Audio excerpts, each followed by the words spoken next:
Hello, so I do apologise for that, part 2 of this video. Right, I've just had a quick look of the fixture list after taking that phone call, and as I said, it's Norwich against Man City, Burnley against Liverpool, Everton against Leeds, and Watford against Brighton. Now, I don't know exactly where Brighton are on the table. I know for the first sort of third of the season they were the surprise package, playing very, very well. So let's assume that they are well and truly out of it and they are safe already. A Brighton win against Watford would be perfect. Leeds and Everton. Now, I think Leeds are 3 points ahead of us and Everton are only 1. So I would like to see Leeds beat Everton, and we can then leapfrog Everton, as opposed to, because I don't think Leeds are in any real danger. You know, that they're in and around the relegation zone, but I don't think they'll go down, to be honest. At this moment, Everton are, in terms of last however many games form guide, Everton are the worst team in the division. Okay, here's a talking point. Are Everton too big to go down? Well, the quick answer is no, because it's looking like it's a real possibility. But in terms, should Everton be going down? Absolutely fucking not. They are a big club, similar size to Newcastle. I would probably think it's fair to say, you know, Newcastle, I would argue, are too good. It's two ways of looking at it, because you can say Newcastle and Everton are too big to go down. Teams like Newcastle, Everton, Aston Villa, West Ham, I'd argue, too big to go down. But then again, the league table doesn't give a shit about how big your club is. And if you are in the bottom 3 come May, you deserve to go down. It's as simple as that. In terms of saying the club is too big to go down, it's how the club or clubs should be ran and managed, and how the players should perform on the pitch for teams of that stature. You know, no Everton player should ever put them in a position to get relegated. I think off the top of my head, they've never been relegated from the Premier League. I don't know about their history going back years and years and years in the old Division 1. I know they were the team, or they and Liverpool were the teams in the country in the sort of mid-80s, 1984, 1986, I want to say. I think that they won the league a couple of times. What the hell's going on? It's baffling. Some of the decisions that have been made by that hierarchy I do not understand. Bringing in Rafa Benitez was a mistake. I think Everton had tried the glamorous approach with Carlo Ancelotti, and as soon as it got slightly hard and Real Madrid registered the slightest bit of interest, he was gone. He fucked off immediately. And Rafa Benitez was another big pedigree, good pedigree European manager. You know, he's won things.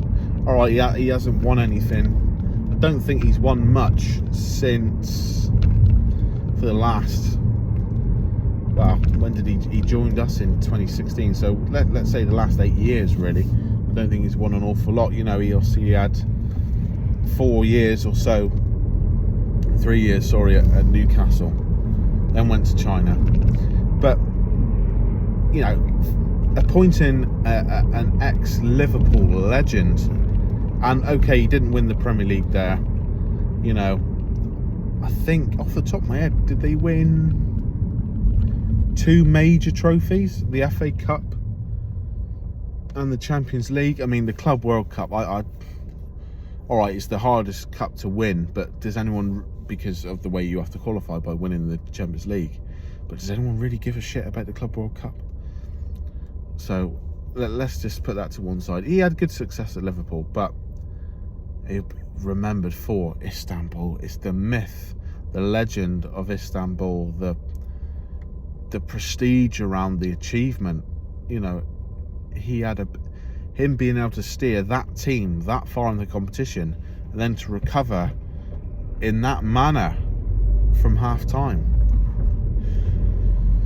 And he's still well thought of on the red side of the city in Liverpool. You know, his stints at Chelsea and Newcastle haven't sort of done any damage to his reputation at Liverpool Football Club.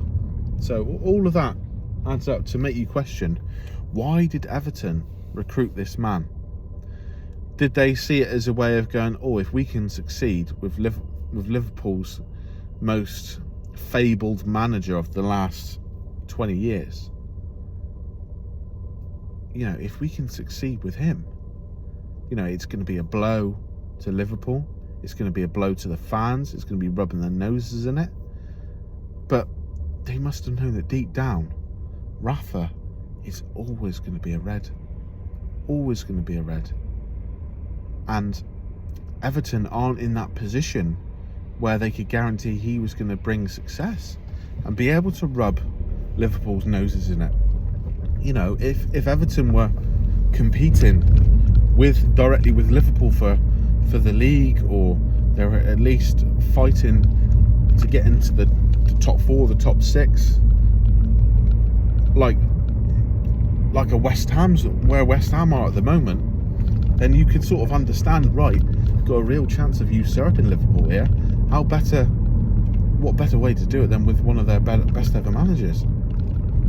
Petty, vindictive way of thinking, in my opinion, but those sort of things matter if you're an Everton fan or a Liverpool, you know, for your closest rivals. And it's just blown up spectacularly in their face. You know, as soon as things didn't go well, Rafa's made changes. He's fallen out with players like he always does. He's fallen out with Luka Dean. So the club have sold. This is the one major decision I cannot get my head around. The club are in a bit of a crisis. They sell their arguably one of their top 3 players. One of their top 3 players who were registered interest from a variety of clubs. You know, we were inquiring. Aston Villa obviously inquires. Some teams in France were talking about it. Some teams in Spain were talking about it. They sold him to Aston Villa. Could have got a bit more money, in my opinion, for it being January.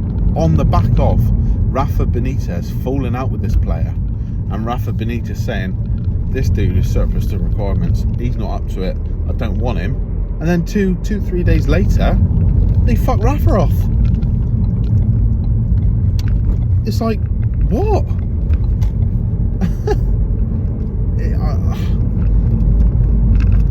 If you've got a player versus manager scenario, I don't think the player should ever hold more power than the manager, in my opinion. But are you going to back what the manager wants or go against them? It's like they backed what the managers wanted, and then 2 days later gone, actually, we don't want you either, fuck off. So now they're left with no manager, an unhappy squad, and they're one of their most influential players down. It's fucking barmy, mate. So weird. I can't understand the logical sort of tactical thought process about it. It's just fucking ludicrous. Plus that, Everton are in free fall. I think Frank Lampard will be able to. They're going to get that bounce, the bounce we didn't have with Eddie straight away. But he should be able to get the best out of certain players. Dele Alli on Tuesday night looked very bright in spells. He had a couple of moves where he burst from the midfield, drive in and sort of release the ball left or right, and I thought, we need to. I was like, Joe Willock or Joe Linton need to stick one on him here because he's becoming a problem. But then again, he had Joe Willock dispossessed him 2 or 3 times, and the game sort of passed him by a little bit at times. Donny van der Beek, I don't think has played enough football or will be able to bring enough intensity for a relegation fight, which is realistically what they're in now. You know, the days of Everton under David Moyes, when I was at school, of Everton always being 5th, 6th, 7th, you know, they were always in that top sort of 6 or 7. Those days are gone. Will Frank be able to get the best out of them? I don't know. I think it was silly playing a 3 at the back. I know they played Seamus Coleman and I forget who played on the left wing back, you know, as wing backs, but you know you're coming up against Ryan Fraser, who's got real pace, and Alan Saint-Maximin, who has got pace and every trick in the book, and who, let's be honest, is just tailor-made to absolutely destroy Seamus Coleman at every opportunity. That is just there's no other way that can go. That is a tsunami bearing down on a surfer. It's just not. Coleman on his day was a cracking defender, but he's just not built in his current state to deal with an Alan Saint-Maximin. That's just what it is. So there's a few strange decisions. They got Dominic Calvert-Lewin to come back. Will he be able to fire in the goals to keep them in the division? Are there 3 worse teams than Everton? In terms of form and performance, no. In terms of overall quality, yes, there is. But we shall see. We shall see what happens. It's mad seeing Everton down there, but it was mad seeing us. Although we could see it coming over time because we were that bad, it was still surreal seeing Newcastle so far down the league, and surreal seeing Aston Villa, similar sort of thing, going that far down the league. But this is football. Like I said, the league table does not give a shit about how big you think you are or how good you think you are. You earn your points, and you got to stand by your results, and they've not been good enough. I'm going to wrap it up there because there's nothing else really to talk about. No fresh injuries, no drama, which is good. No one falling out in the papers, which is good. Yeah, I will do a pre-match lineup video on Sunday if I got time after Saturday's results, because I think the only game that really affects us is Sunday after us, which is Burnley, Liverpool. But the main ones, Everton, Watford and Norwich, all play on Saturday, so I might do like a little roundup about that and how that affects Newcastle and what the league table looks like after that. But that is it for now. I'm off. Take care. See you later.